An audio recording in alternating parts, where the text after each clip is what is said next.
Chapter 3, Third Night. Third Night Tea.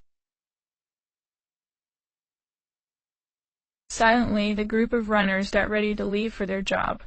Kate had very little preparing to do, since she simply had no gear to pack. To save her from having to go out completely unarmed, Kaffir had pushed an old rusty AK-97 in her hand. He'd assured her it would get the job done if need be, but she wasn't so certain of that. The thing looked about ready to fall apart. Some of it was even held together by duct tape. Although, she had to admit, no matter how old the rifle, all it had to do was get the bullet where it needed to go. Regardless, the idea was to complete the job in total stealth, so the guns would hopefully not be needed. Kaffir had assured her he would do all that he could to make sure the one guard was subdued in a non-lethal fashion, preferably injury-free if possible. There was no reason to kill anyone, and they were after all still Kate's colleagues. Hopefully would be again. They'd take the subway to the docks, which would deposit them right near the construction side opposite the vehicle hangar, position themselves there and wait for the right opportunity. The rain rattled on the corrugated roof, and here and there, pots captured the water leaking through the roof. Kate hoped this group would use her Nguyen to patch the place up a bit. It hurt to see her savings go like this. She'd always hoped to be able to use them for a nice place of her own. But her safety came first now, and safety was only possible with information. As they prepared, Kaffir explained the different roles of the crew. Most things she'd already deduced on her own, but there were a few new things she learned about the group. Bubbles used to be one of Kaffir's mates back in Africa. He was the resident helicopter gunship technician in his Merc outfit, but when the group had been all but annihilated by a rocket attack, they'd teamed up, with Bubbles opting for the rifle as his weapon of choice. With a grin, Kaffir had told her this was the first time he actually came on a job as opposed to staying behind at camp to wash the grease off his hands. The rain would provide both an advantage and a hindrance. They'd be able to approach more easily, but on the other hand, visibility wouldn't be ideal either. Still, Bubbles had a scope on his rifle, so even in the absence of binoculars, he'd be able to scout the place without too much trouble. She and her colleagues never carried binoculars or thermals, except on squad operations, so the lone guard would have a hard time seeing them coming if they went about it carefully. Most important part of the op would be to patiently wait until the patrol squad had passed by. They patrolled past the hangar at least once per night, and then make their move. Not before, or they'd risk the patrol walking in on them, and that was a risk they couldn't take. They had spoofed tickets for the subway, of course. Any runner worth his salt apparently had those. The subway ride was mostly quiet, and Kate felt the nervous anticipation in the air, even as Kaffir exuded confidence and reassurance. Tweezer smiled at her when their eyes crossed, and Bubbles made an attempt at subtlety when he hinted that there were quite a few ex-corp personnel who joined the ranks of the Shadowrunners when they saw how corrupt and immoral their employers really were. Nice try, Bertie, but if there was any chance she could return to Tsang and make an honest living, she'd take it. This short stint into illegality would be the first and only one. Then, he'd attempted even more subtlety by mentioning most clients were usually slimy and underhanded, and that most of the time they were ugly men, and that this would be a welcome change. But Kate simply replied with a polite smile and left it at that. She had other things on her mind than getting romantically involved with the dwarf. They rode the subway, the tracks gently nudging them. The subway was mostly empty, just a few late workers and drifters populating the seats here and there. Good. A bell sounded, followed by a pa announcement in Cantonese, Mandarin, and then its English translation. Next stop, Sham Shui Po Docks. Last stop of this line. Off we go. Kaffir grunted. Time to earn our Nguyen. They emerged into a rainy, dreary landscape of construction sites. Dismal hovels and dilapidated apartment buildings interspersed with hangars, loading areas, and other kinds of industrial sites, which Kate thought to be active suicide encouragers for their employees. She shuddered when she imagined having to work in this gray, miserable place every day. Compared to this soul-crushing, mind-killing bleakness, the polished marble corridors, clean curbs, and even the noisy, hot cellar hallways of Sang Corporation were pure heaven. Even her small apartment provided by the Corp was snug and comfortable, its claustrophobic size and frugal interior notwithstanding. She'd looked out at this landscape from the vehicle hangar, but she'd never been part of it, and maybe been standing directly in it. Until now, it had always looked like background, scenery, another people place. Katie? Tweezer's cheery voice roused her from her thoughts. Which way? Oh. Give me a second to orientate myself. She looked around and saw the typical high crane she'd always noticed during her shifts at the vehicle hangar. The crane with the lit Shuyan Construction Corporation billboard on it. Judging from where they were in relation to it, they had to cut through this truck yard and then between those two storage hangars. I think it's this way. The rain came down hard, causing Bubbles to mutter and complain, his collar pulled tight around his neck. Kafir walked through the rain like it wasn't there, and everyone else, even Ning, was remarkably silent. Bubbles only belly ached because people expected it of him, Kate figured. The place was poorly lit, only a few streetlights and construction lamps actually working. It was horrible for the place's atmosphere, but like the rain, it was a big advantage for an infiltration OPE. Katie caught up to Kafir and told him, "We're getting closer now." They were at the foot of a man-high slope, a little asphalted path between two concrete walls, weeds growing in the cracks. At the top of the slope was a long concrete foundation, rebars sticking out of it, probably the base for another storage building or something. This was the construction yard she'd spent a few nights looking out over, the one across the street from the vehicle hangar. See that hangar roof on the far side of this foundation? That's it. All right, he acknowledged. I'll, let you do your thing. Appreciate it. He raised his fist, and everyone stopped and kneeled at the same time. Kafir looked around the group, the rain dripping from his face, and said, "Remember what I taught you, people. There's no need to be nervous or worried. Follow instructions and keep your heads on your shoulders, and we'll be fine." That was a strange thing to need saying to a group that claimed they were experienced. There are Jersey barriers 10 meters ahead, lining the building site. You take cover behind one each. From there, we'll be able to keep eyes on the guard and the passing patrol without risk. The rain will keep us hidden as long as we don't make noises or stay in cover. I'll take the far left Jersey. Frywire, you take the next one, then Morny, then Twaze. Katie, can you stay close to Tweezer? Absolutely. The medic always needed to be well protected. One of the cardinal rules. What about me, boss? Bubbles asked, scowling at the falling rain. See that telescopic loader? There was a red construction vehicle parked near the Jerseys, only a few meters behind the positions they'd be taking. Take position on the wheel well, and once the patrol arrives, use your scope to assess their armaments, exact numbers, and especially any possible canine support. Notify immediately if you spot anything resembling a dog. You got it. Kafir turned to Katie. I think you'll agree that dogs could ruin our chances of a stealth op very quick. Can we reasonably expect canine support? Kate shook her head. Not really. Only squad that has canine units is Dragon. She chuckled. Ironically, not mine, even though we're called Hound. Or we're called. Anyway, Dragon usually doesn't do city patrols. Good. In case of canines, we leave the O and return later. Thermals. Kate snorted. God, no. I mean, it's just not a responsible allocation of budget. He stood up and peered out at the hangar. You're right, only one guard.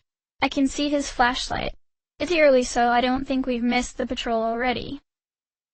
I don't know, the hours are. Speak of the devil. Kafir rumbled. Patrol coming in. Guards' attention is directed at them. Take positions. Go. Staying low, they ran up the asphalted path and fanned out, ducking behind a Jersey each, except for Kate and Tweezer, who shared one.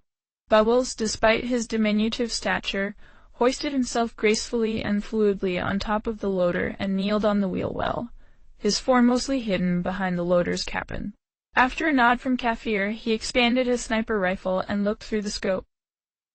All was quiet, only the rain falling down, and very faintly, the voices of the patrol briefly conversing with the guards.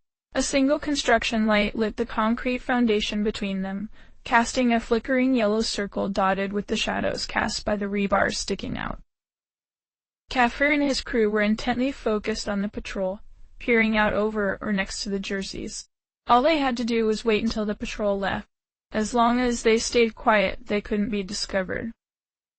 Good thing the patrol came so early, Tweezer said, smiling her small tusks bare. Her wet pigtails clung to the sides of her face. Kate's own hair probably looked like a collapsed straw hut right now. We'll catch a cold from this rain.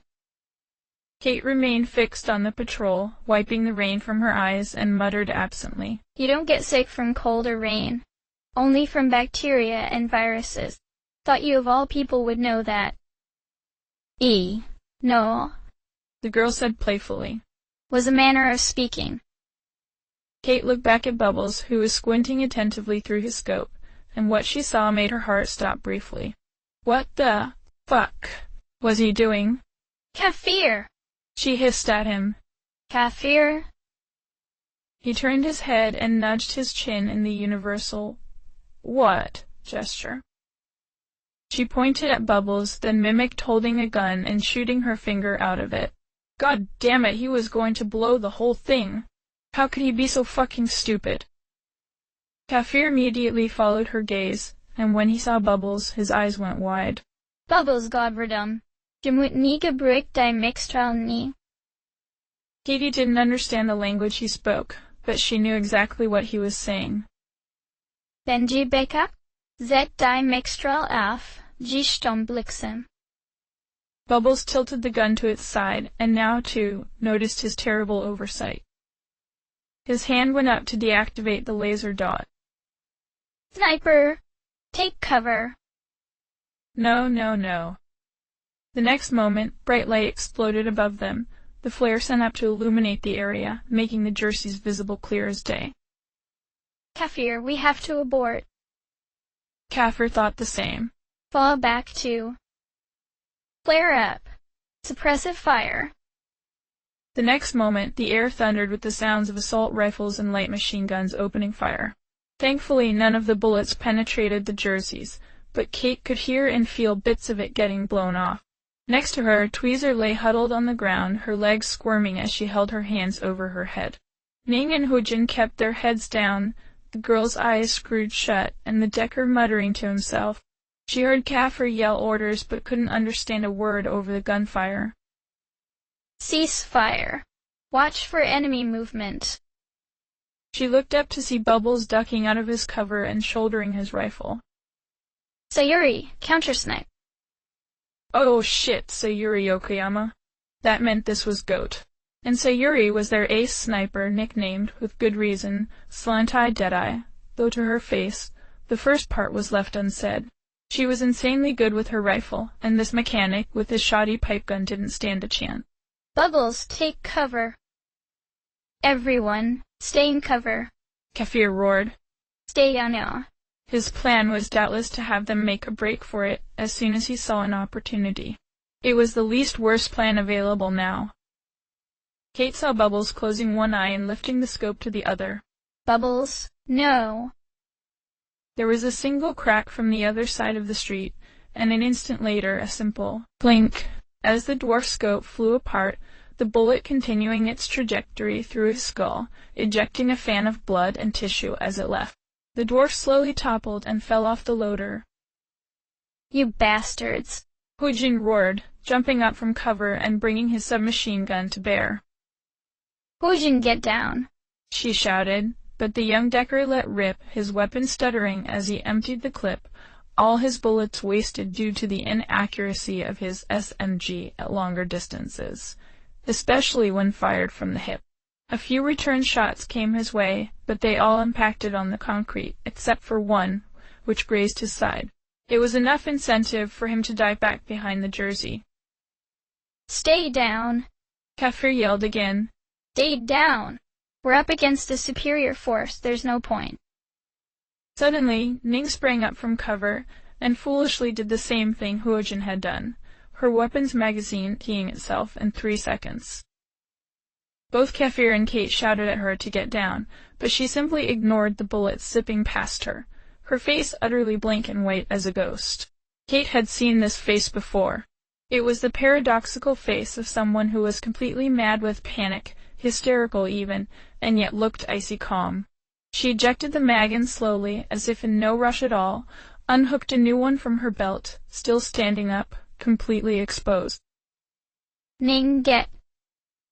Another single crack from across the sight, and the side of Ning's skull was blown away, her brain matter flying from the torn-away part of her head, splatting on the wet ground, and dribbling on the black wool of her turtleneck sweater. She fell over like a sack of grain, her legs slowly kicking. Ning. Oh fuck, Ning. The girl's dark brown eyes settled on Kato. You be a bitch. I'm Dai. Striking my PP at. This is all your. Kate could only look on as the elf died, her legs slowly becoming still. Tweezer tried to crawl past Kate, but she was quick enough to grab her by her leather jacket. Elisa, stay here. Beeb. But I. The orc whined through her tears, her eyes, too, wild with panic and shock, as she clawed at the wet ground. I have to.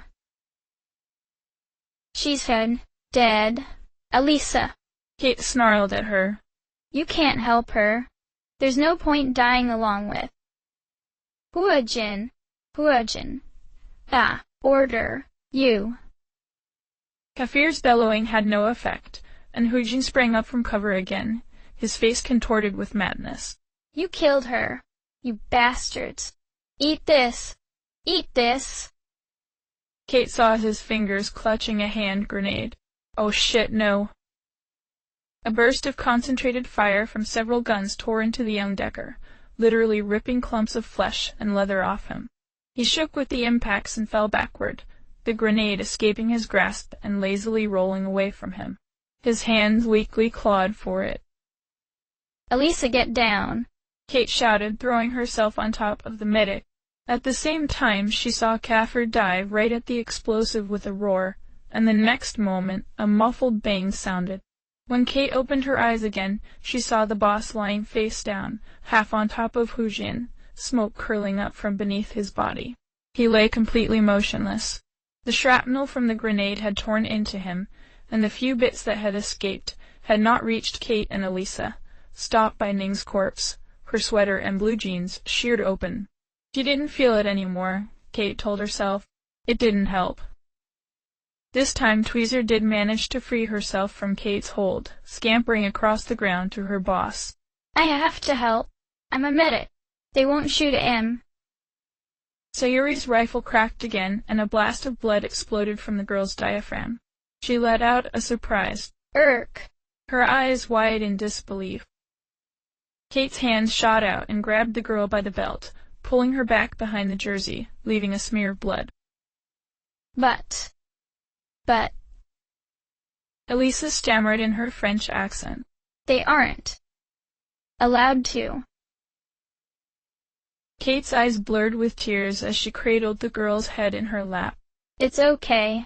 We'll surrender, and they'll give you medical care. We're not done yet, okay? With one hand, she tossed her AK-97 over the jersey, letting it clatter to the ground in front of it. The universal gesture for surrender. It was what they all should have done. Forward, but keep your guard up. The voice of Goat's leader sounded. Secure them. Sayuri, sniper cover. Good, they were coming.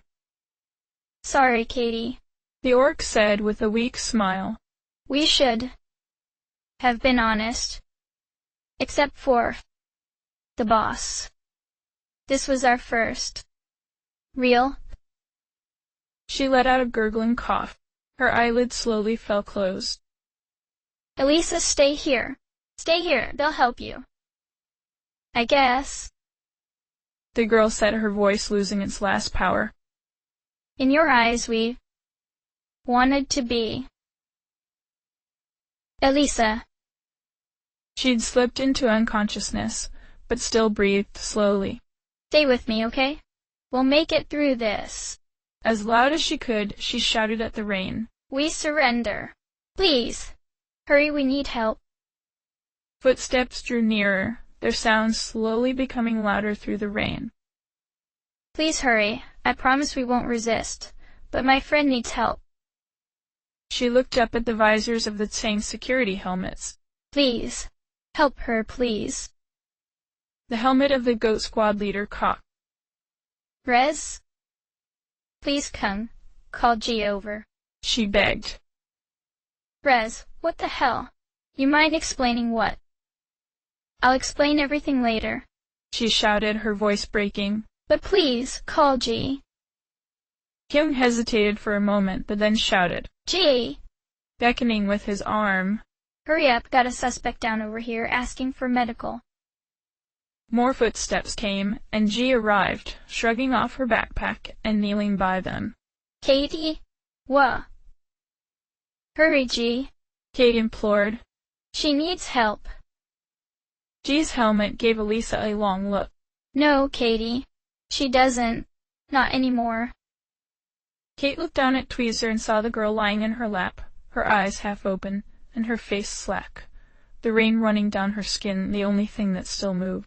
All she could do was close her eyes and lower her head, but then she felt a tug. Let her go, Katie. G's voice came gently. Let her go. We have to take her. She knew G was right. They'd have to take the bodies for their report. She'd never had to do it herself, but she knew how it worked. She let go of the dead orc. We'll treat them with the utmost respect, G said gently as two of Goat's squad lifted Tweezer and hauled her off to the APC, and others did the same with Ning, Hujin, Kafir, and Bubbles. It took 3 men for the troll. Everything gone to hell because of a single laser sight. Kung was less gentle than Jai, his voice, as always, professional and sterile. On your feet, Bress. We have to take you in. When she didn't respond fast enough, numb from the shock, Kung simply grabbed her under the arms and hauled her up. Kate let it happen. The cuffs too, as her hands were pulled behind her back and secured. Sergeant. G asked quietly. We should take decent care of her. G, nicknamed the Boob Monster, though never to her face because of her hefty female forms, had always been kind and caring for everyone, even enemies. The girl really had a heart of gold. Went with the territory of being a medic, probably. Same for Elisa. We will. Kung simply said. Brzezinski, are you going to make this difficult for us? Kate hung her head, the rain running down her face. No. All right. He spoke into his comlink. Sayuri, get us an extra APC to move the bodies. Silence as he waited for a reply. Then he said to Kate. I'll let Jay walk you to the APC if you promise not to make an escape attempt or do anything else that might put us in danger. How could she? Sayuri Yokoyama was still perched on the other side of the street. She wouldn't be able to run 2 meters before her head got popped like a goddamn melon. I won't. There's no point. Come on, Katie. G said, putting her arm over her shoulder. I'll take you to the APCG. Get you a soy cough. The detective's office can wait. Fresh tears clouded Kate's vision. Thanks. G. Before she let the medic take her to the vehicle, Kate stopped and put her head on G's shoulder, ignoring how awkward it must look with her hands cuffed. It wasn't supposed to go this way. No one was supposed to get hurt. I swear. I know, Katie. G said. I believe you. Thanks for being nice to me. G took off her helmet, revealing her kind, round face and her friendly, playful brown eyes. That's all right. You were one of us. Maybe you still are. As long as you're not a danger, there's no reason not to treat you like a human being. She felt the pressure of G's hand on her shoulder. Come on. Let's go. Get you out of the rain. She went with G to the APC parked a ways down the street. She'd always rode in them as part of a squad. as the good guys. Now she'd be in there as an apprehended suspect. Her heart sank. When they passed, Sayuri, also with her helmet off, gave her a withering look, her beautiful icy sharp face hard, and her ponytail tied tightly behind her head. She looked a lot like Ning. They could have been sisters if not for their different meta-humanity. You'll have to sit in the back, Ji said. She was all too aware. The back was a cage used to transport detainees, accessed via the rear hatch of the vehicle. I can't uncuff you, so you'll have to. You know, let me pour the soy calf into you, so to speak. That's all right, Katie said. I don't think I'll be able to hold anything down, but it's nice to offer. Ji swiped her ID over the vehicle's rear badge reader, and the back hatch rose. Suit yourself.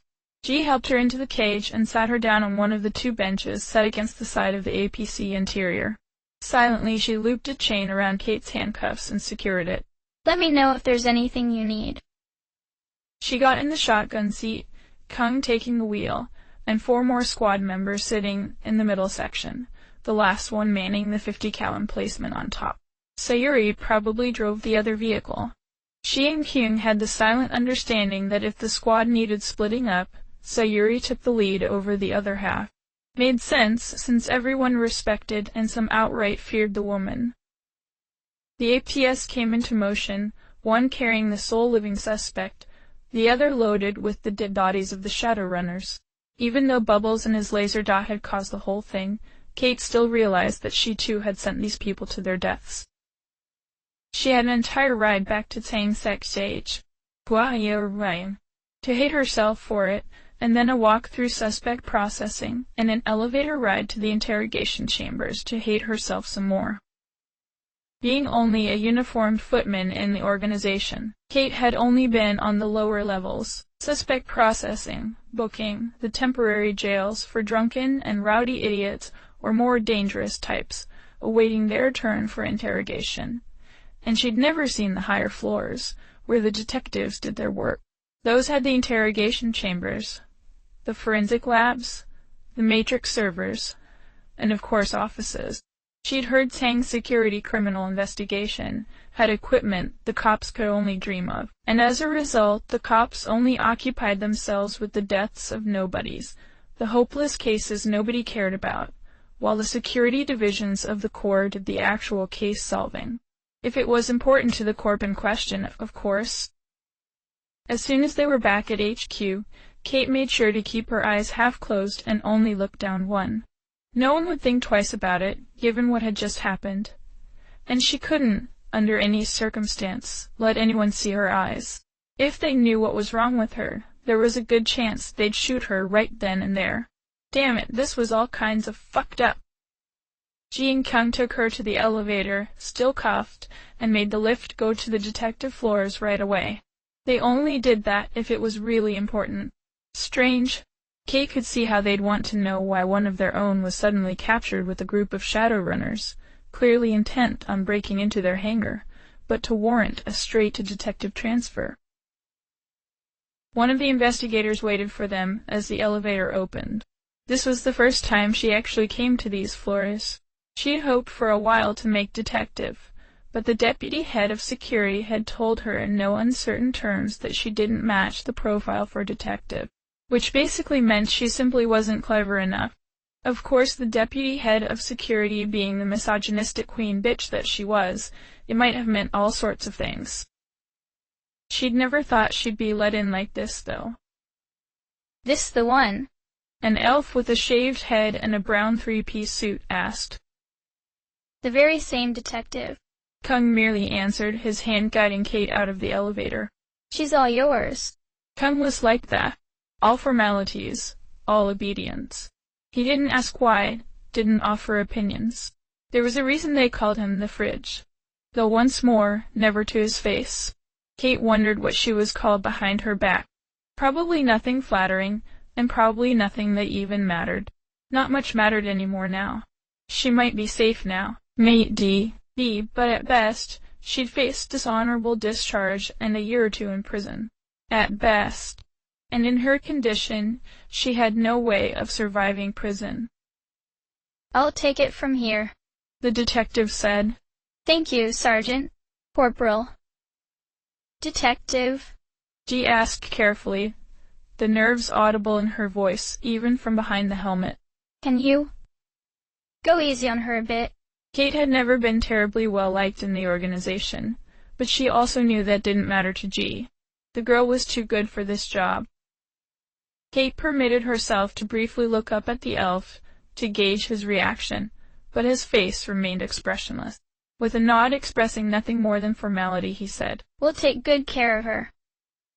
The fingers closing around her upper arm told Kate different. Come on. You can wait in the interview room until the detective assigned to the case arrives. She didn't have the strength to look back at the elevator as the doors closed. The detective took her along through several corridors, then into a small room with a table, 2 chairs, and several cameras. A comm set stood against one of the walls. Sit down and shut up. He pushed her down hard onto one of the chairs, took off the cuffs, yanked her arms out in front of her, cuffed them again, and secured the cuffs to an iron loop in the table. And before you try, don't talk to me. Don't waste your breath. Wait for the detective, Lieutenant. He left her there, all along, with nothing but the walls to look at. Kate couldn't tell how long it was. It could have been minutes, it could have been hours. She kept looking at the walls, because if she closed her eyes she saw Tweezer's dead face, Huojin and Kafir on top of each other, their organs torn apart by the grenade. Bubbles, shards of his scope still embedded in the hole where his eye had been. Ning, her head half destroyed, her brain exposed and lying in globs on the concrete. She'd never seen people die before. She'd had the training, she'd seen photos, but never seen it happen, and always unknown people. Criminals, terrorists, thugs. Never people she knew. Poor guys. The door clacked open and slammed closed, and Kate saw a face that she hadn't dared hope to see. Philip? It was her erstwhile squad leader, all right. The emigrated Brit who'd made a blitz career in Sangsec, being promoted to sergeant, then lieutenant, and finally detective, after only 3 years. He was a rising, shining star, the golden boy of the force, with the looks to match. There wasn't a single female officer in Changsek who didn't go weak at the knees for him. While perhaps Sayuri was above such frivolous emotions, or Helga, the Teutonic she-wolf of Rooster Squad. But all the other girls, including the boob monster, couldn't help but swoon and fawn. Kate had already admitted to herself long ago that she had a massive crush on him, after finding herself pulling all kinds of maneuvers to be close to him, and get noticed. It had broken her heart when he'd gotten promoted away from her. And now, of all people, he had to be the one to see her sitting like this, hands cuffed, blood, on the silly walking robot t-shirt Tweezer had loaned to her. Oh, Philip, am I glad to see you. She heard herself breathe. She risked a look up at him and felt a massive wave of relief when she didn't see the anger or disappointment on his face that she had dreaded. Instead, she saw complete puzzlement. Not ideal, but better than she'd hoped. Katie. He began. Katie, I don't even know where to start. But then he remembered himself and cleared his throat. Hold on. We need to do this by the book, Katie. Sorry, but we have to. He scraped his throat again. Get these formalities over with first. What? What formalities? Philip stood upright, his hands behind his back. Before this interview begins, it is my duty to inform you that this entire exchange will be recorded, both visually and auditorily. Yeah, I figured. Please state your name for the record. Huh? Didn't he know who she was? Didn't they all? Wow. What are you talking about? We have to do this, Katie. He told her, his formal demeanor briefly suspended. Just go along.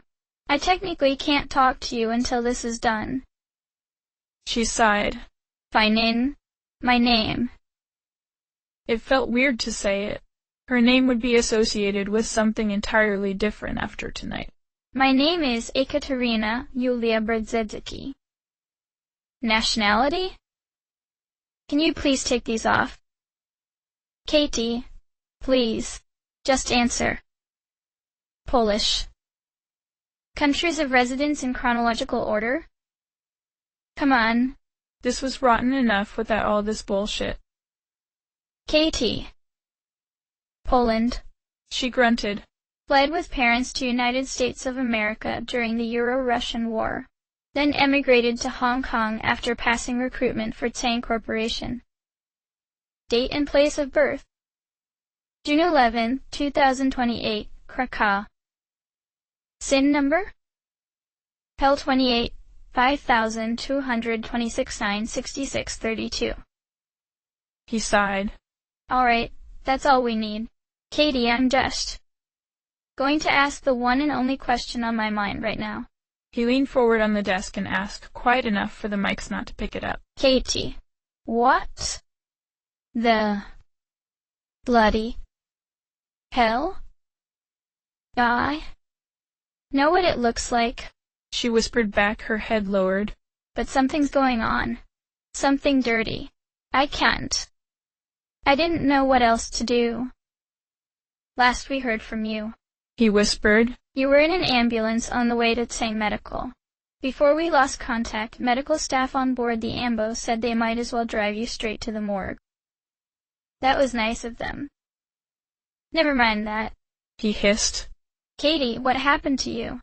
We lost a lot of people that night, but when I heard you wouldn't even make it back to medical, I felt terrible. And now you're here looking as healthy as a horse, but sitting here in cuffs because you were bonkers enough to attack an entire patrol to get into an insignificant vehicle repair hangar. I don't understand. He paused for a moment. But before we go on, Katie, I want to say, I'm glad you're not dead. Really. She was glad to hear it, despite all the crap that had gone down these last nights. Thanks, that means a lot. A whole lot. What were you doing, Katie? Can I trust you? He gnawed at his lip, stood up straight, and looked around the room, undecided. Then he leaned back in. If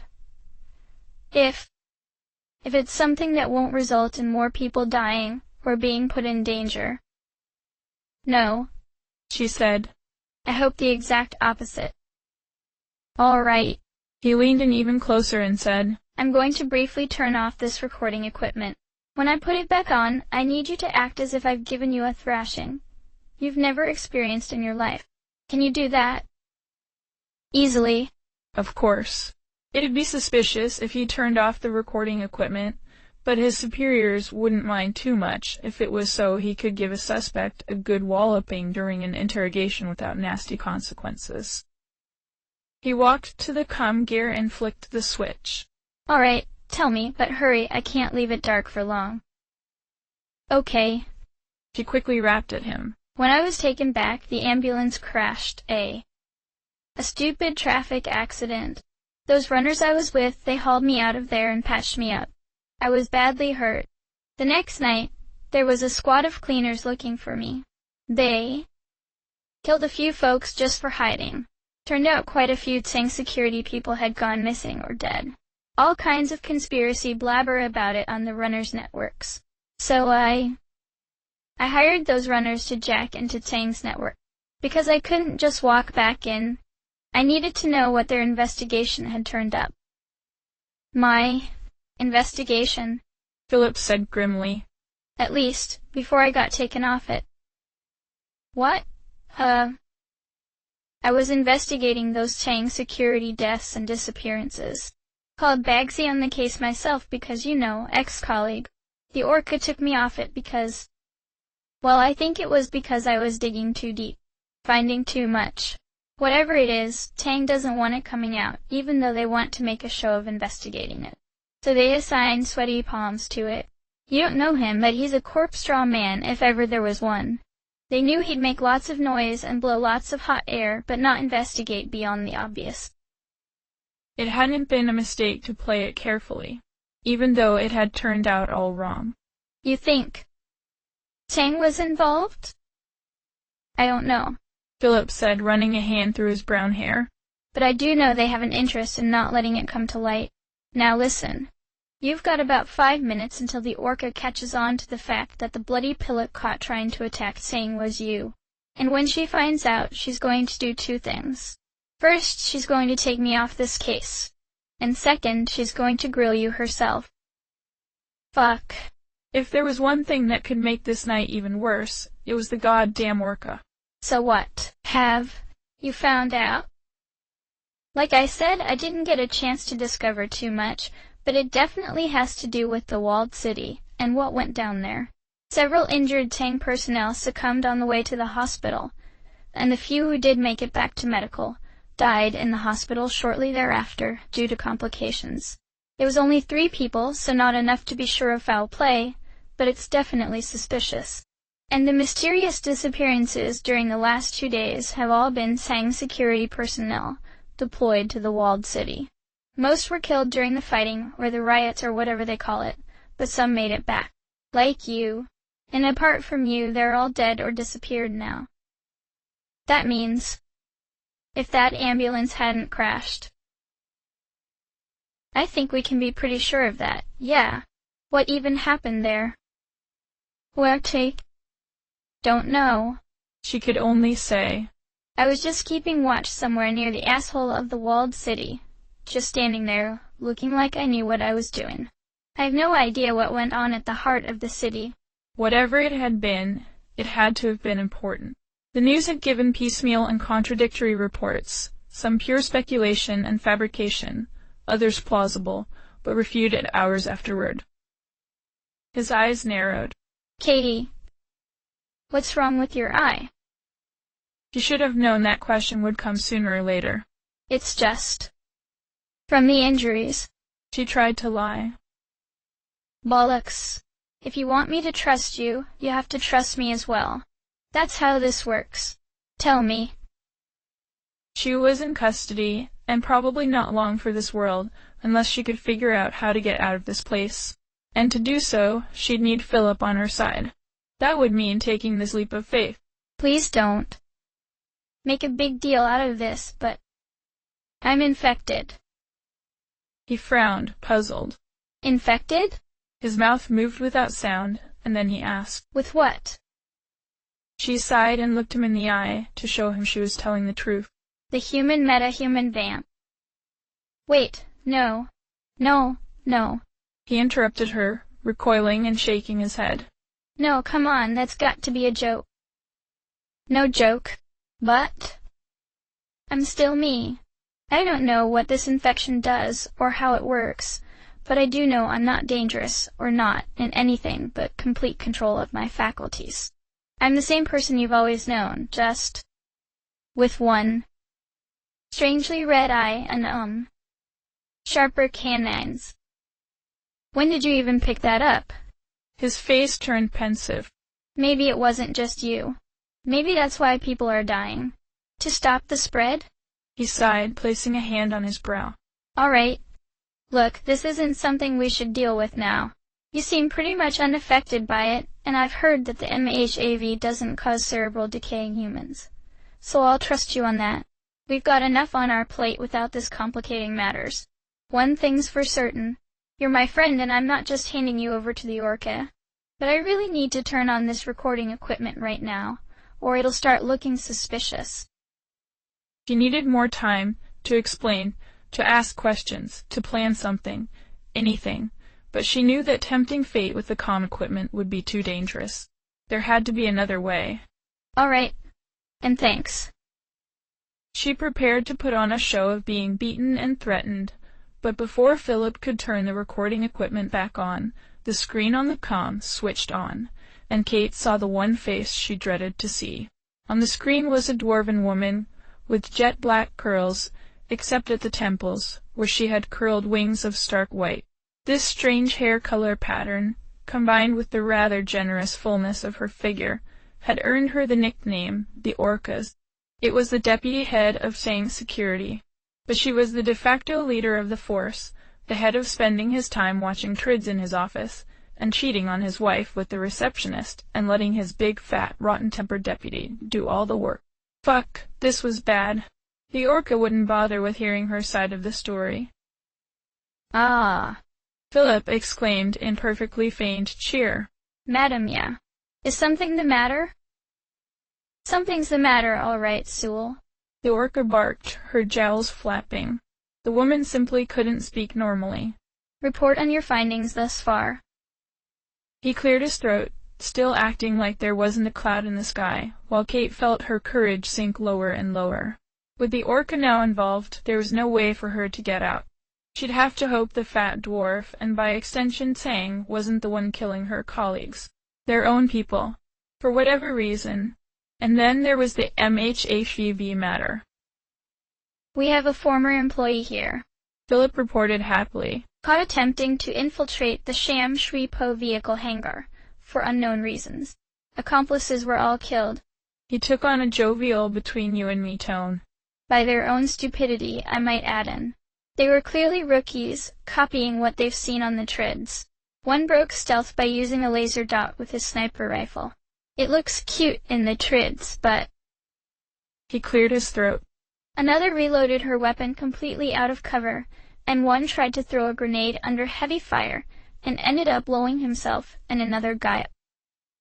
He snorted in derision, and Kate hoped it was feigned. Bunch of amateurs, if you ask me.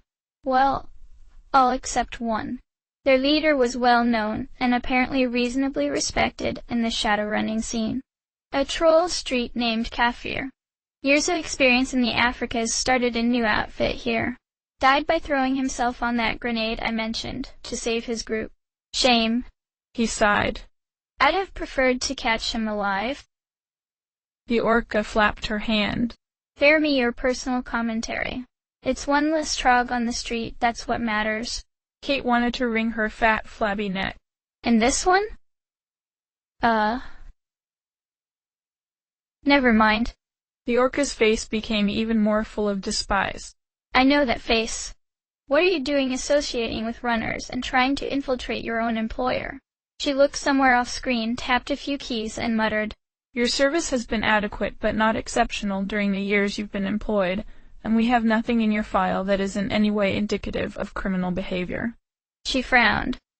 Apart from the occasional use of company-provided equipment in your apartment for browsing moderately pornographic content, you are a law-abiding citizen and employee. With a sour face she added, almost boringly so. Kate felt a rush of heat rise to her face as Philip looked back at her, suppressing a grin but only partially succeeding. The orca continued, looking sternly at the other screen. I really don't see why it's completely unremarkable and unexciting. She broke off, her scowl deepening as her eyes moved past the letters on the other screen. Here it was. This was the moment where she noticed that Kate was one of them. One of the Tsang security officers who'd mysteriously died. Sewell, she commanded, her double chin flapping. You will escort Miss Brzezicki to the elevator. You will take her to floor -3.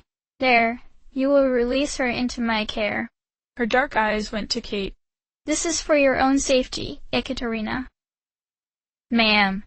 Philip tried to argue. I was just about to. No. Do as I say. Immediately. Philip simply couldn't talk his way out of this one. Kate realized it all too well. Still, at least the orca hadn't told Philip to shoot her dead on the spot.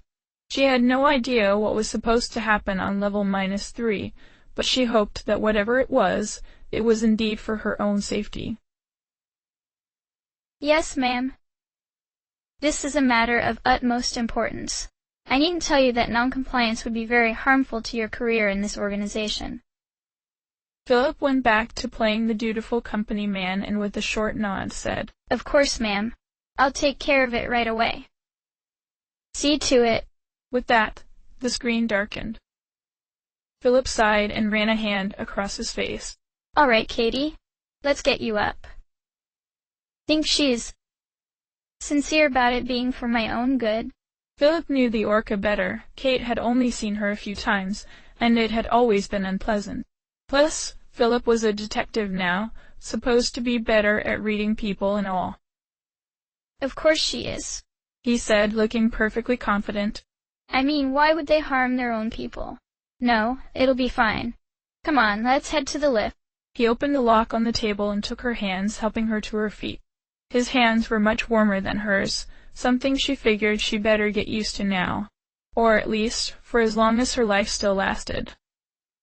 Philip silently led her through the hallways of the mostly abandoned detective floors, and pressed the button on the back elevator, the small restricted one, waiting for it to come up while bouncing up and down on his feet, looking at the ceiling and humming tunelessly. He looked perfectly relaxed, the exact opposite of how Kate felt. Her stomach was a hard ball, and her head a maelstrom of questions, scenarios, and outcomes. Ding! The elevator doors opened, and Philip swiped his ID badge over the reader. A bunch of floors on the control panel lit up, more than double the floors Kate had access to. Of course. Still humming, Philip waited for the elevator doors to close. He didn't press the button for the floor, however. As soon as the doors closed, he said hastily, "Listen to me. There's no mics or cameras here. This is a trap, I'm positive." "Wait, but you said—" "Mics and cameras everywhere," I just said. "I'm telling you this stinks. I don't know what they're planning, but they have no intention of letting you leave here alive." She trusted his instincts, but still asked, "What makes you so sure?" She would never have called you Miss Brzezinski otherwise. He quickly looked around the elevator as if anyone could be hiding there. It was a suspect elevator, probably, and smaller than the one she'd used to navigate the building. He took a multi-tool out of his trench coat pocket and began undoing the screws that held the metal, hip-high railing to the wooden elevator wall. "Look," he said quickly. "I'm going to tell you exactly what's going to happen." What are you?" "We don't have much time. Just listen. When the elevator opens, I'm going to make one of the biggest rookie mistakes ever by stepping out first, instead of keeping you in front of me." He'd undone one of the screws partially and moved on to the next one. "When I do, I want you to pull this railing out of the wall, and without hesitating, wallop me a few times with it." Wait, was he telling her to do something which was very likely to seriously injure him? "Philip, I can't." "Yes, you can." He broke her off, pressing the -3 button to make the elevator begin its descent. "And you will, because once the orca has a hold of you, you're done for." He started the last screw. "So listen, we don't have much time. You're going to hit me with that railing. You're going to hit me hard. If they even suspect I let you go, they might just dispose of me instead. So I'm counting on you to make it look real." He didn't even wait for her to acknowledge. The elevator moved down past floor 23. "Then you're going to grab my ID badge from my pocket. You're going to use it to open your handcuffs, then ride the elevator back up to the ground floor. With any luck, you can just walk out before the receptionist realizes something's amiss. And then just run, I suppose. Anywhere you can, but away from here." Floor 16. "But—" "I know, but it's the only thing I can think of." He took a nervous breath. "Remember, my life depends on it, so don't hold back. I can't claim I was overpowered when all I have to show at medical are a few bumps and bruises."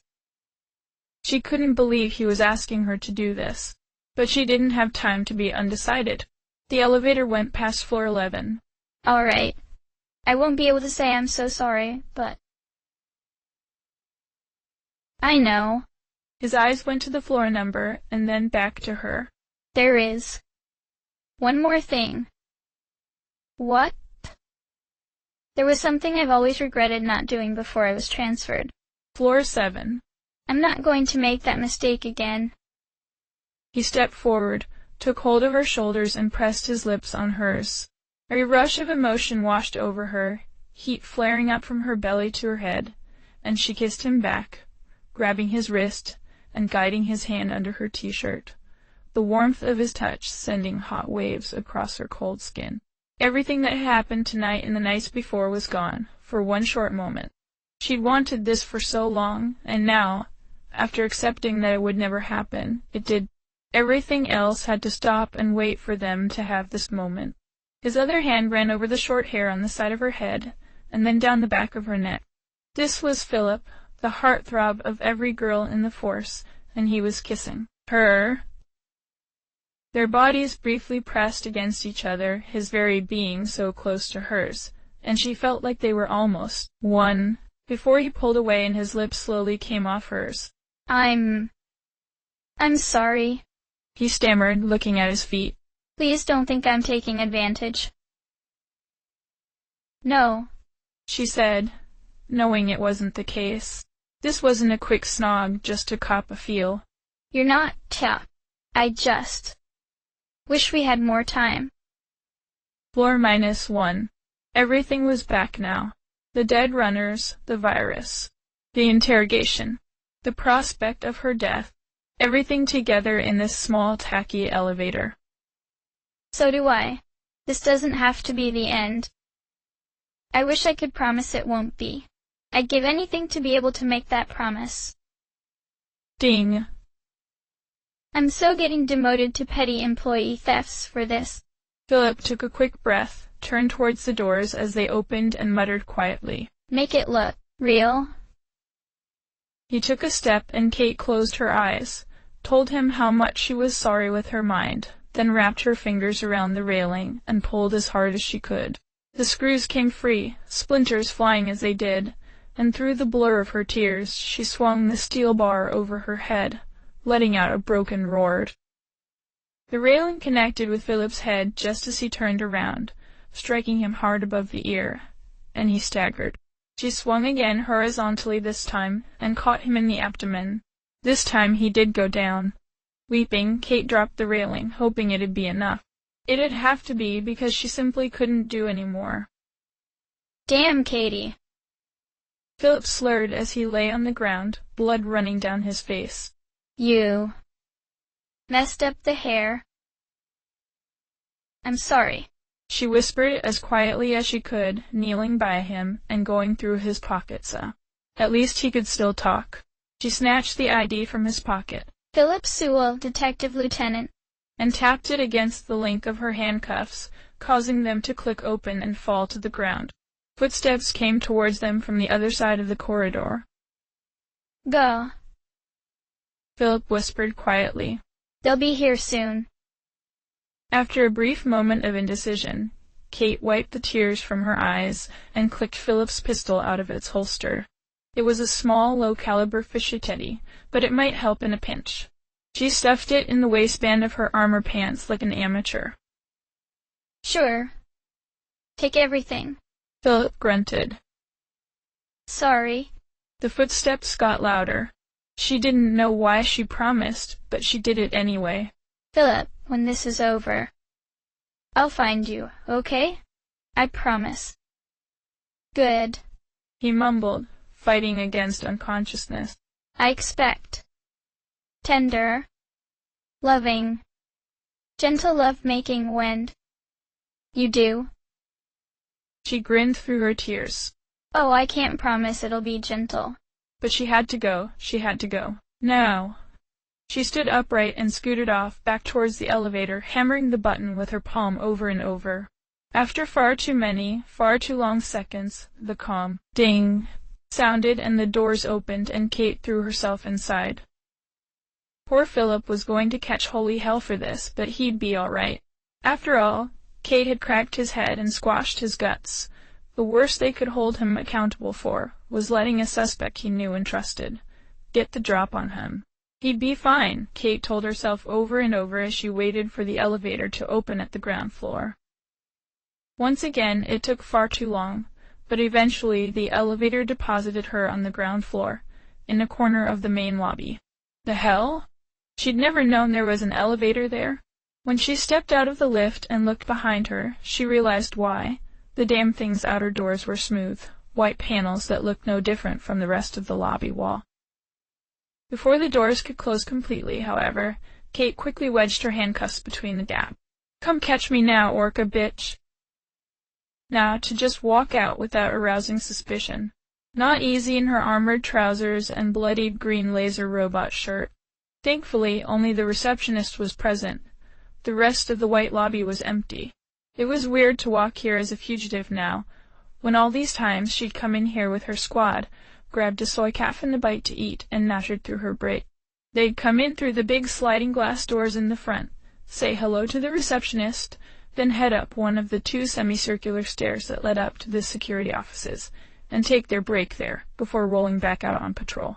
The bosses didn't like it. They preferred the security peons to steer clear of the lobby, but nobody really cared. She'd worked both day and night shifts, but this night didn't look similar to her night shifts in any way. Maya the receptionist stood behind her desk, slowly organizing papers, looking down at the files in front of her. She hadn't noticed Kate yet, with the elevator doors being all but completely silent. May had always been friendly enough, if in the typical condescending way all the company people treated the security guys. She had nothing to be condescending about, since everyone knew she spread her legs for the head of security on a weekly basis. How a beautiful girl like her could have it off with such an old guy was beyond Kate's understanding, but she had a sneaking suspicion it had something to do with the size of his cred stick. His actual cred stick, not his metaphorical one. Kate shuddered at the thought. The glass double doors were only 20 meters further, on the other side of the lobby. She'd casually walk past May's desk, say hello, as if nothing was going on, and just walk to the door and hope the receptionist wasn't suspicious enough to start tap dancing on the silent alarm button. Then again, even if she managed to hit the alarm, she'd be out before anyone could come and stop her. May certainly wouldn't. She walked on, her boots tapping on the polished white marble tiles. Behind her, the elevator door quietly slid closed against the handcuffs and open again, closed and open again.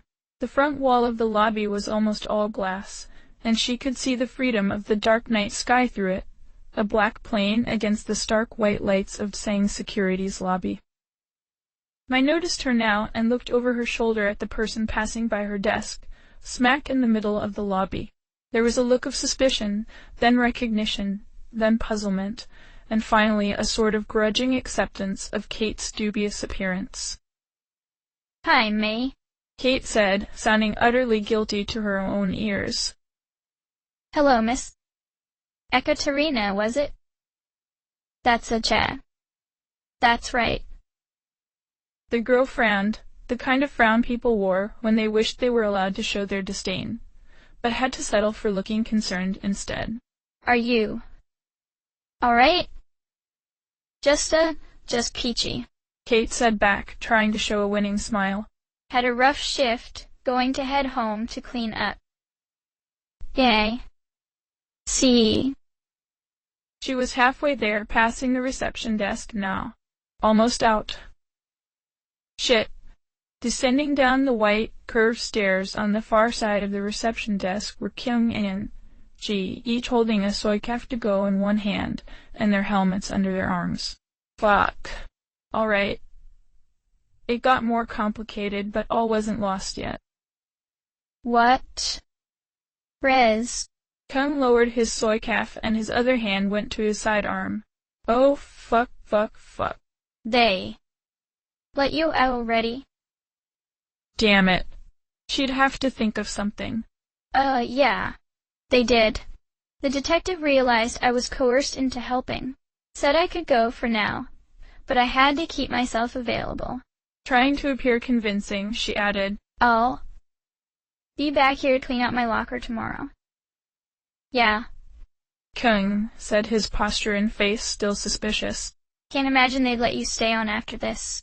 Ji too had her hand on the grip of her pistol. "No, I wish I—" Sirens blared and a red light began to flash on the ceiling. Kung and Jai realized right away what was going on.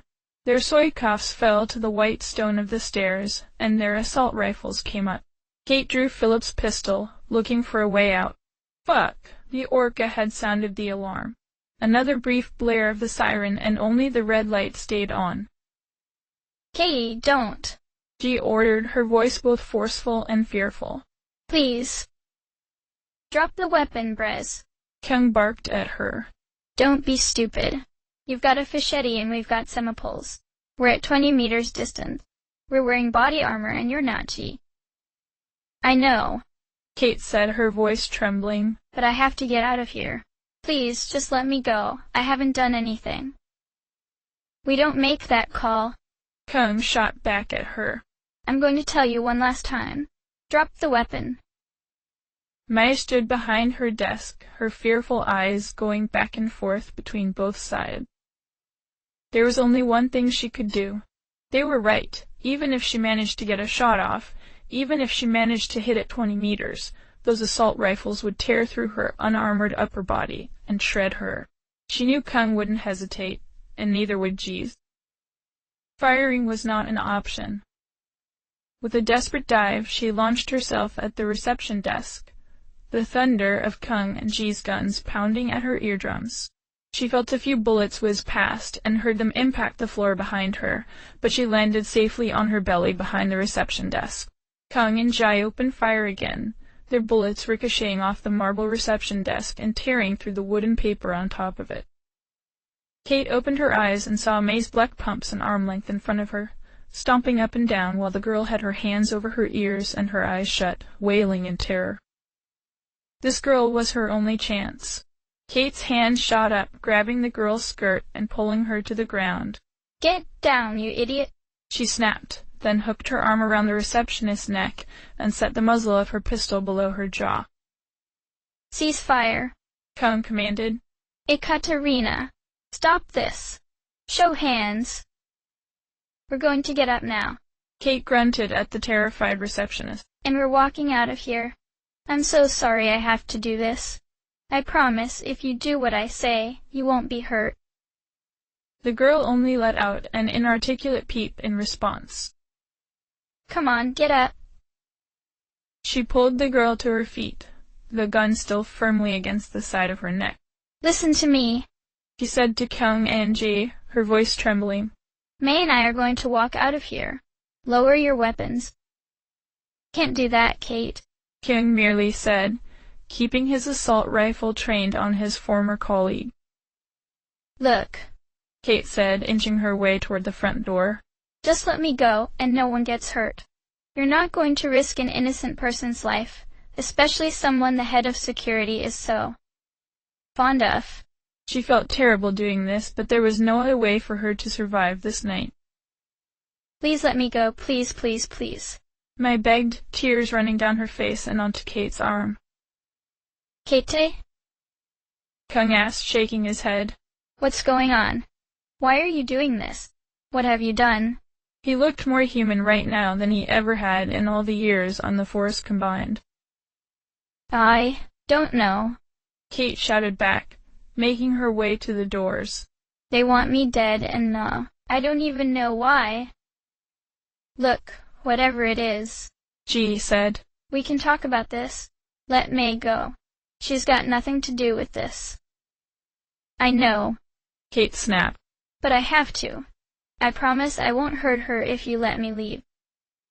They won't shoot you. A familiar voice came from behind her. But I will. Behind her stood the orca, her sidearm pointed at Kate's back. Damn it, the bitch had found another way up. Let the girl go, or so help me, I'll take my chances and take you out. She couldn't keep her eye on two sides at once. Her head turned back and forth, Kung and Jie clearly trying to secure a clear shot, while the orca simply stood there, her weapon in one hand. No, no, no. She wasn't going to let it end here. She'd come too far. Let me go, or I'll... She threatened, provoking more terrified whimpers from the receptionist. You'll what? The orca asked calmly. Throw away your one bargaining chip. This won't end well for you, Brziki. Let her go, and I might consider taking mercy on you. Kim was readying to take the shot, it was clear. He'd shoot his former colleague through the head and blow her brains out, and she'd be nothing more than some criminal who tried to take an innocent person hostage and got shot. What she was doing now only reinforced her appearance of guilt towards Kyung and Geo. There could be no surrender. Without thinking, Kate jerked May around so she had her opponents at one side each.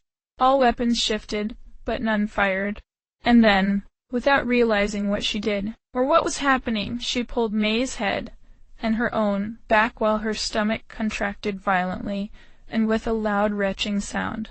Its contents were ejected, puked out in a thin stream of blood and green acid, flying straight at the orca. The dwarven woman pulled the trigger, but her shot cleft the air where Kate and May's heads had been, and the spray hit her square in the face. Kyung and Jai hadn't fired, and the orca dropped her sidearm, her clapping her hands over her face. She went to one knee, howling, as smoke curled up between her fingers. Kate, what? Kyung stammered, his weapon lowered as he and Ji stood there, flat-footed. What did you just do? Kate kicked the orca's pistol away, sending it skidding across the tiles, as its owner roared in pain on her knees, and turned back to the others. Let me go, she snarled, her upper lip pulling back, tears in her eyes from the violent regurgitation of acid. She had no idea what had happened, but she knew what she had to thank for it. A drop of acid dripped on the shoulder of May's gray skirt suit, eating a small hole in the fabric. The girl just hung in her arms, still whimpering and begging. Her teeth, her eyes, Ji said quietly. She's infected.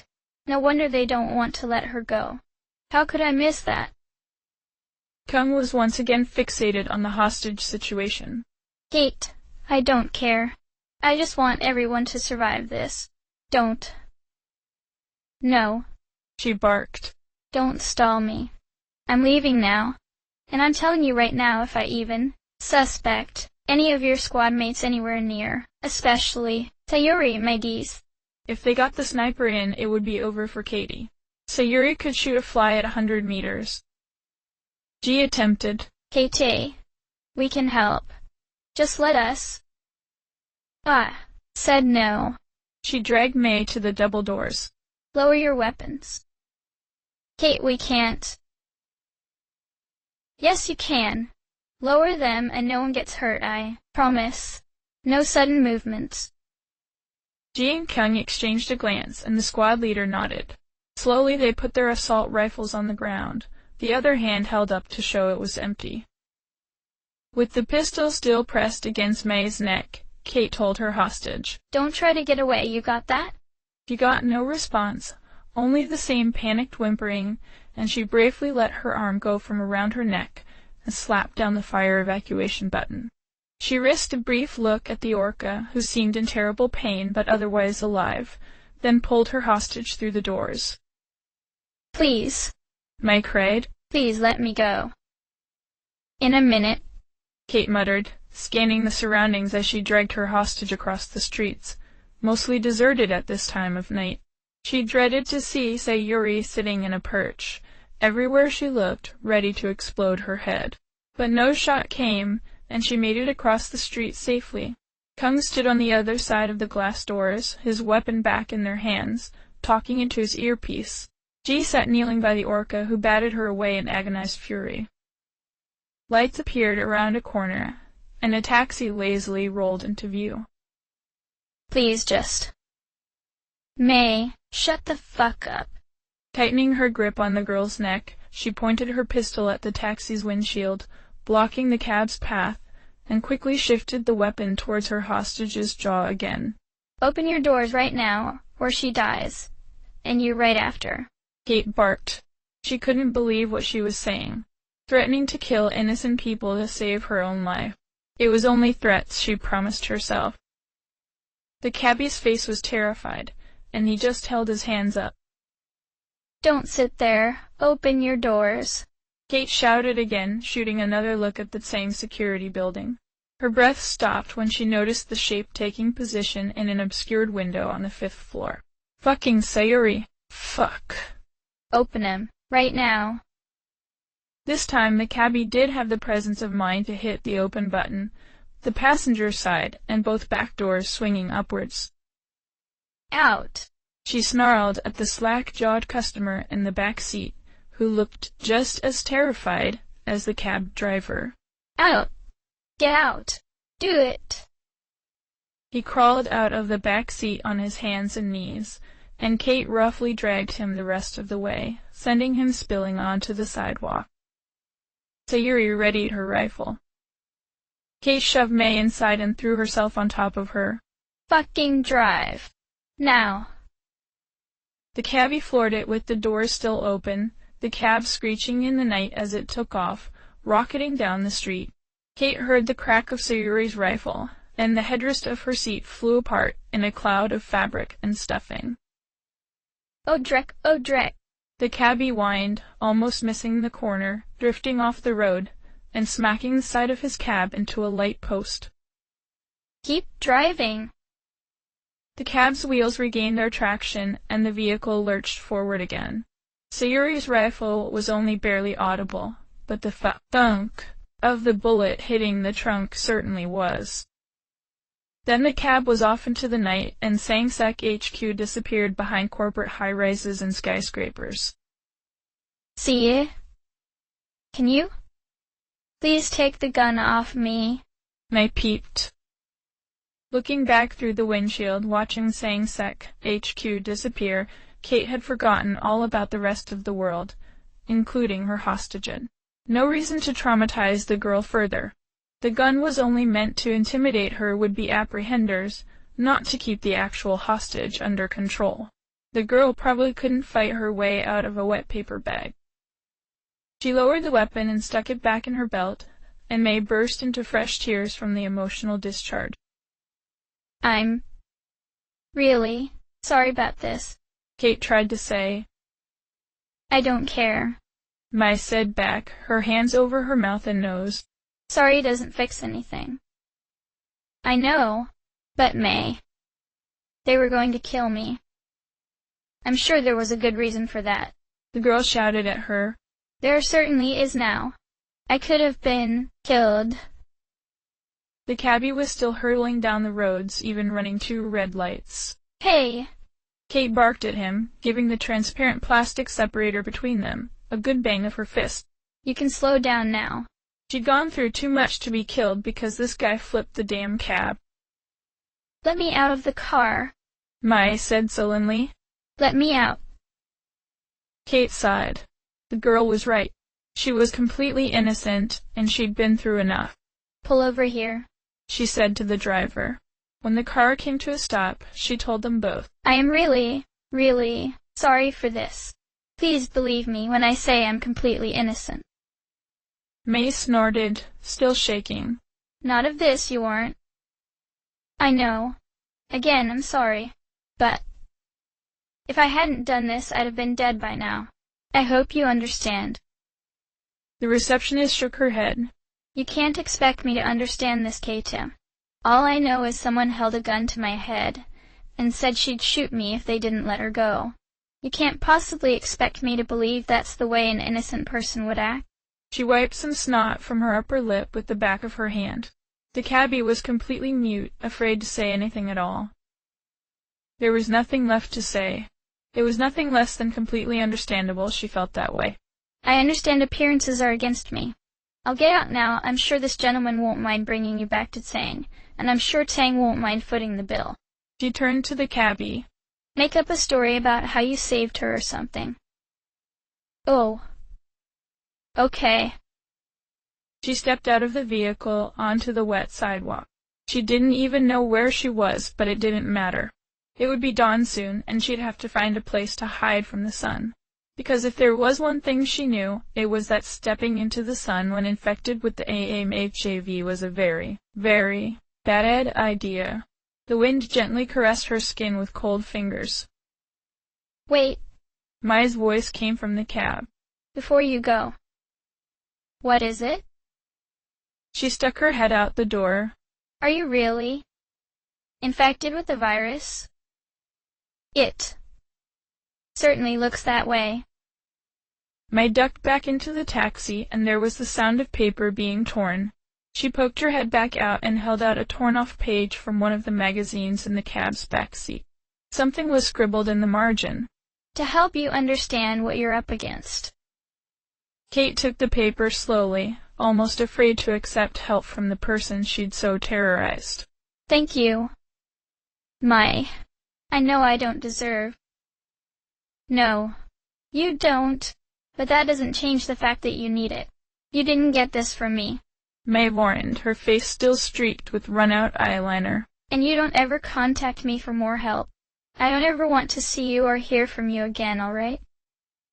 That was always a horrible thing to hear, even if it was completely justified. Still, she couldn't blame the girl, not for 1 second. I promise. Good. I'm not doing this for you, I'm doing this for a victim of MHAVD. Two separate things. I completely understand. Don't ask how I know this, and don't tell anyone. Do what the paper says, then destroy it. Alright? Thank you, Mai. Thank me by staying the hell away from me, and by not putting other innocent people in danger. I'd wish you good luck, but I don't care what happens to you. Before Kate could reply, she rapped her knuckles on the separator, and the cabbie drove off, the car making a U-turn and heading back to Tsangsek, leaving her alone on the deserted street. End of chapter.